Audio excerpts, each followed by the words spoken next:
Hello punters and welcome to another Saturday racing preview where in this video of course we'll be looking at the Mornington meeting. It's the feature meeting for Victoria tomorrow with the Underwood Stakes being at Caulfield on the Sunday of course. So really good that morning to get the chance to put themselves in lights on a Saturday. It's always very nice when they get a Saturday meeting there. The track's fantastic down there.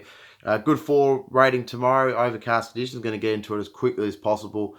Obviously, it is quite late because we've been staying up with the Valley being on. So look at the first race of the card. It's over the 2,400 metres, and we've got benchmark 70. Look at the speed map here. I'd say that there'll be quite a few that'll go forward, to be honest. Charlie, Ackermon, Southern Yankee, Midas Man usually likes to get forward in its run. I'd suggest that probably from the gate they might drop back, as well as Val's Spride usually is up there, but they might also drop back. But for me, a horse I know that won't be getting forward in the run and will be running really well is number 3, Shepherd. It's been terrific since it's stepped up in distance. I mean, first up over the mile, it was beaten by no effort on a heavy track at Moe. Then it won stepping up to 2,200 metres at Sale. It's maiden. Then it won at benchmark 64, albeit narrowly beating Midas Man, who it meets here. But it goes from, I think this horse is very progressive. It's due to get a really good run back on its home track for the first time. I think this horse is going to be extremely hard to beat at the $3.20. So I'm happy to have it on top. And at number 7, Midas Man, who I just mentioned, was only just narrowly beaten by this horse last start. And gets a slight weight relief. The only thing is this horse has never won at the track from 4 goes, had only just the 1 placing. But based off what I saw last time, I'm happy to take that form. And if I'm going to put Shepherd on top, I've got to have Midas Man in the numbers in for second. In for third, number 1, Ackermon for Ben Allen. I thought this horse was really good last time. I was only just narrowly beaten by Shop Till I Drop. That horse since come out and won at Morphettville last week. So that form line is pretty good. And comes back here to Mornington, steps up in distance. I think this horse will be well improved. Has to carry the 60 kilos, but I think that won't be too much of an issue. And it could probably has the class edge on these, so it could be, strikes a real winning race here. So I have it in for third. And in for fourth, number 4, Val's Spride. It's a little bit of a tricky gate, but it was really good last time out. It was only just narrowly beaten by Quaffney there at Sandown in a benchmark 70, and then prior to that contested the race at Flemington by Charossa, albeit it did finish 12th on that occasion. But this horse usually is in a top 4 finish, and they're going to be doing that here again. It's a decent first race here in terms of a betting perspective. There's a few chances, but I'm going to go with the progressive horse and number 3, Shepherd on top. To beat number 7, Midas Man in for second. In for third, number 1, Ackermon. And in for fourth, number 4, Val's Spride. Moving on to race number 2, it's the over 1,000 metres, benchmark 70. Look at the speed map here, I'd say Hums and El Sicario will get forward. I'd say Rain Happy will be up there as well. But for a 1,000 metre race, it hasn't got a stack of speed in it. Maybe the mare might use its barrier 2 to get forward in the run. Usually it likes sitting behind the speed. It might even do that once again here. But for me, not a whole lot of speed. And look, too unusual might want to get too far back on Sizzle Fly, but for me, this horse got the superior form. It's coming out of the straight race run behind Way Up in the Sky. Been some decent form to come out of that. Prior to that, it was beaten by Exhilarates by 3.5 lengths and Kia Hastings by 1.3 lengths to start prior. And last time it was at Mornington, albeit on a heavy track, it absolutely smashed them. So it comes back to the scene of the crime of its first up win. I think this horse will be improving, coming right back in class here. She's paying $1.80, but I think that's fair. I think you can still take that. I think that's a really nice price. She just looks a class above these and should be winning. So I've got her on top to beat number 1, the mare, who returns to racing here after a little bit of a spell. Was last seen at Pakenham on September. It's a few weeks ago. What was that now? Nearly 2.5 weeks ago, where it was beaten by Spirit of Lager. And the form of that race has been pretty good, but as a benchmark 78, drops back to a 70 here, has to carry some weight, but I think off the inside barrier, it's going to have some, barrier 2, it's going to have a decent run in the race, and I think I'm happy to have it in for second. In for third, number 4, Shotgun Rosie, who's had 2 starts to the track for 2 wins, so it does like racing here. It was really good last time out beating Asseter at Cranbourne. It comes in here third up. Got a massive chance at the each way odds of $9.50, well over the odds. Has barrier 1, so Jamie Mott's got a few options. He can either jump in behind the speed or go perhaps maybe even lead with not a lot of speed in the race. So it'd be an interesting one there. And then in for fourth for me, number 7, Evil Cry, who also enjoys racing this track. So had 2 starts to the track for 2 wins. I think he'll be running on well as well. So recap the numbers for me. Look, I really do like the chances of number 8, Sizzle Fly on top. She's very short, but she has a massive class edge on these. And as long as Teo Newton doesn't take her too far back, she'll be well in the finish. And look, she's only carrying 52 kilos with Teo Newton's claim, so she'll have no idea what she's got on her back, and she'll be flying. I think she'll be really extremely hard to beat. Ahead of number 1, the Mare, and for second. In for third, number 4, Shotgun Rosie, and for fourth, number 7, Evil Cry. Moving on to race number 3 over 1,500 metres, Fillies and Mares benchmark 70 race. Look at the speed map here. I'd say that Simply Dreaming and Esposito Gold will get forward. Yachi Isu will be up there. I'd say Riverly and Lass might try and get prominent from outside barrier as well. So, be interesting speed map here. Look, for me, there's not a lot of speed, but I do think that I've got so much time. This horse, number 9, Head Noise, is coming back at the right time.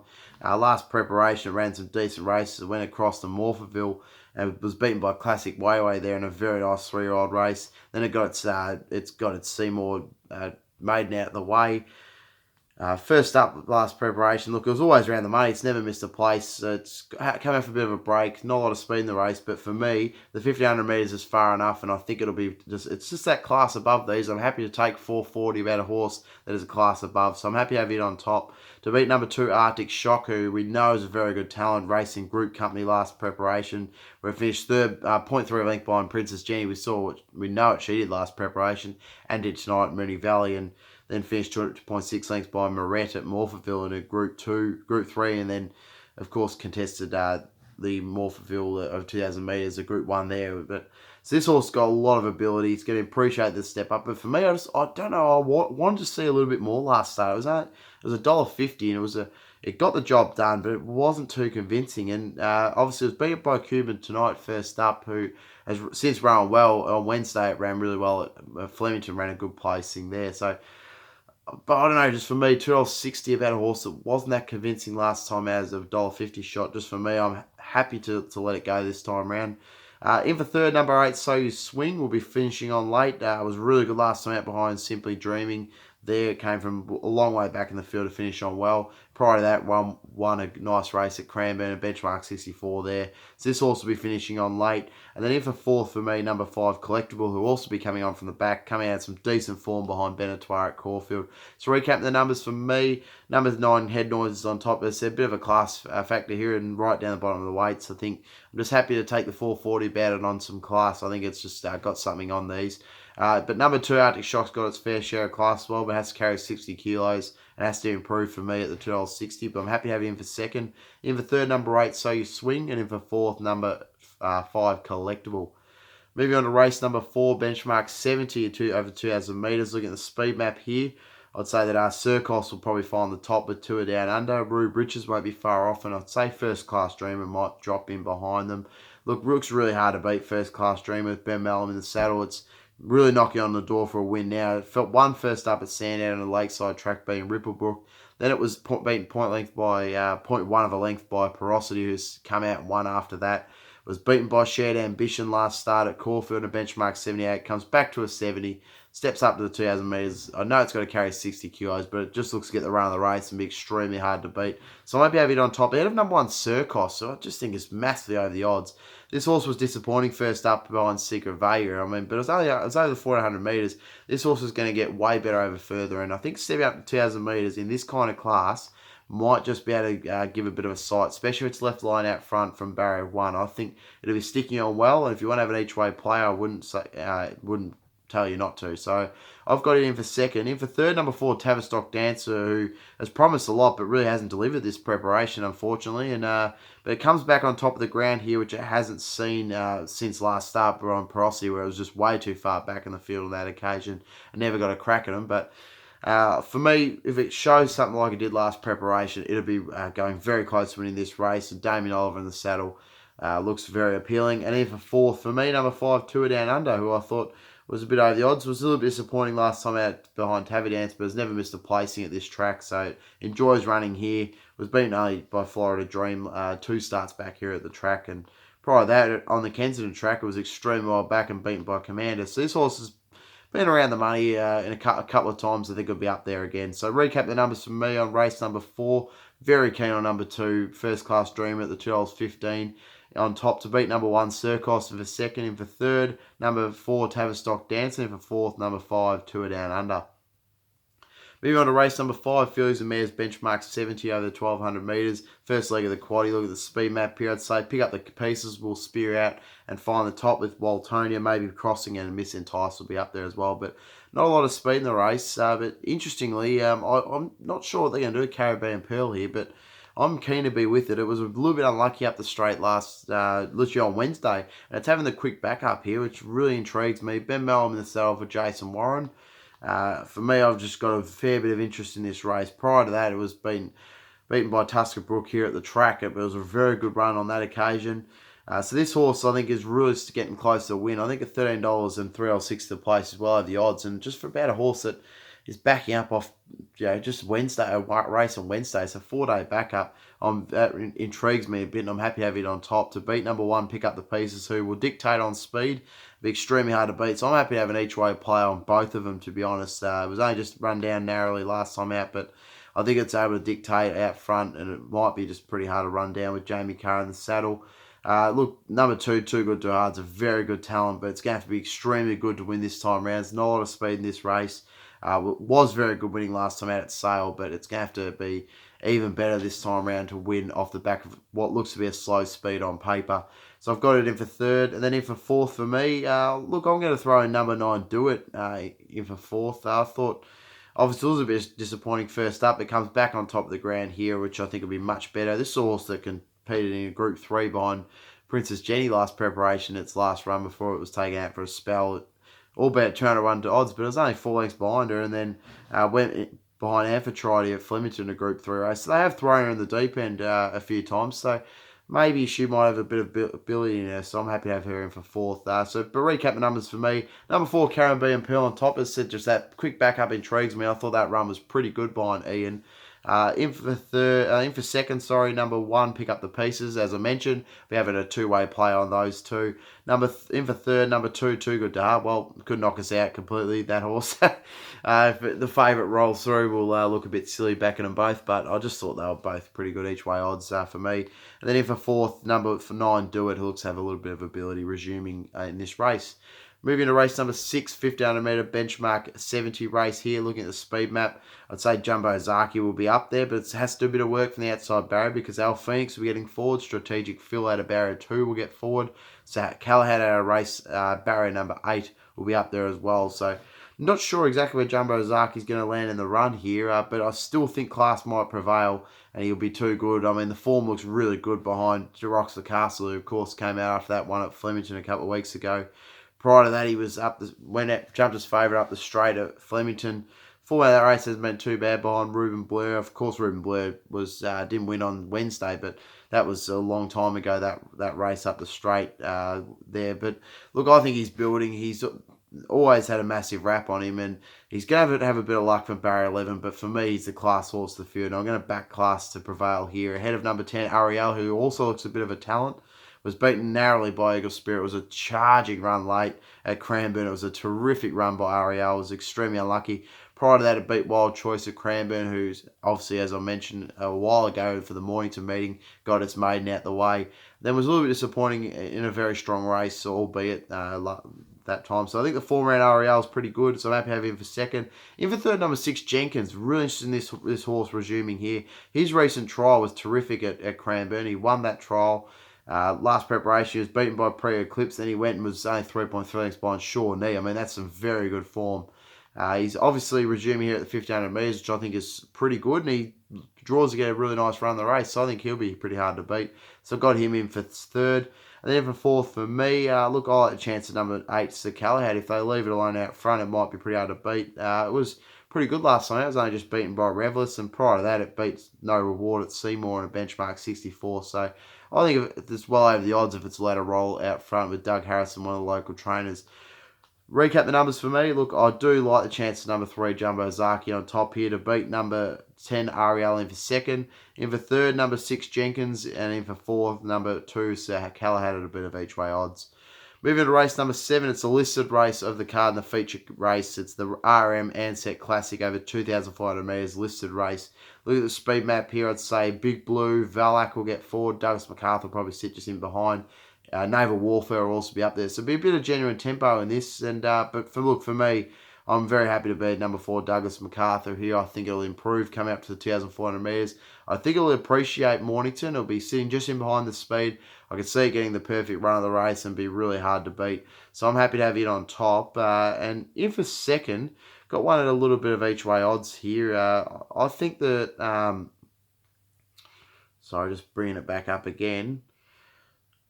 I think number 2, Big Blue, off the inside barrier might also be get up and roll forward. It was obviously first up at Moonee Valley. It was back in the field and ran on, but I thought it was an okay run.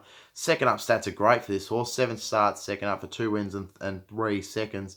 It obviously was pretty good last preparation, and we saw it win an open race at Randwick this time last year. So. And then it went out, was beaten by midterm in a Group 3, and then it went to jumps racing. So this horse is definitely a hurdler, but it could win this race. Wouldn't really shock me, so I'm happy to have it in for second. In for third, number 5, Naval Warfare, has been safe for this race, and I think it ran well. It was pretty good. I narrowly beaten last time out by Aphorus at Flemington. Runs a similar race here. It'll give a good sight. And number 1, Self-Sense, well of the odds. He loves running at this track, the old boy. And I know he's disappointed by Super Titus and Tahiti. So his first 2 runs have been disappointing, but he has been over less than ideal distances of 1,400 metres and 1,700 metres. He'll be much better stepping up here to the 2,400 metres. We've seen him do it at this track before. He, of course, beat Tarquin last preparation here at Mornington over 2,400 metres in a listed race. So he's definitely got great chance at each way odds. So I wouldn't, if you want to have it back at him, he wouldn't surprise me if he knocks him out and wins at big odds. But for me, I've got to go with the class. Number 4, Douglas MacArthur. From what I've seen, I think it'll improve coming up to 2,400 metres here, and he'll be winning this race based off the draw. Just a lot of things look to be in his favour. So I'm happy to have it on top ahead of number 2, Big Blue. In for third, number 5, Naval Warfare. And in for fourth, number 1, Self-Sense at a big each way odds.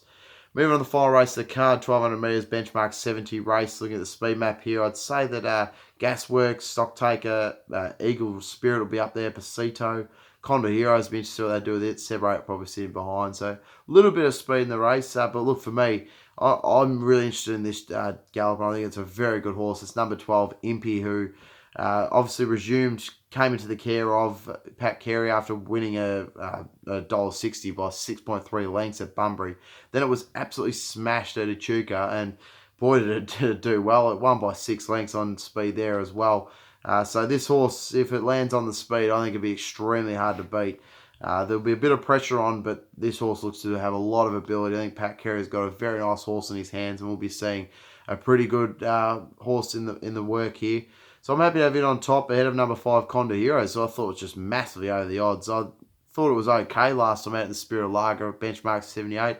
Jumps back in class here, was spec'd on debut at Moonee Valley in the Queen Annabelle race. That form's being pretty good. So I just think this horse is over the odds, and wouldn't be surprised if he comes out and wins here. And I'm happy to have him in for second. In for third, number 10, Stocktaker, who has got a lot of ability for Mick Kenton. I'm interested to see how this horse runs. The trial at Cranbourne was pretty good, and comes off a bit of a spell, but wouldn't be surprising if he runs a good race as well, and I'm interested to see how he goes. And then number 13, Montassa, in for fourth. I think this horse can run well first up here. So real interesting race, but I'm really keen on number 12, Impy, on top to beat number 5, Condor Heroes. So I thought it was just well over the odds. In for third, number 10, Stocktaker. In for fourth, in for fourth, not Montassa, my mistake. Number 3, I'm Telling You, who has just been around the mark, as we know, and comes out of a Hummer trial. Of course, that horse came out and won tonight at Moonee Valley.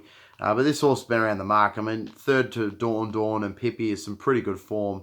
Wouldn't shock me if it runs a good race. So recap the numbers on race number 8.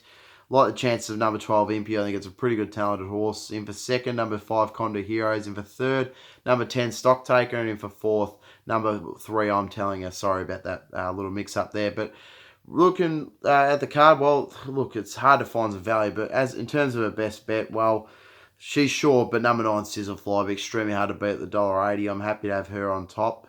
And then in for another best bet of the card, look, I think number 2, First Class Dream, is going to be extremely hard to beat in race number 4. So it's race number 2, number 9, Sizzle Fly at the $1.80, and race number 4, number 2, First Class Dreamer at the $2.15.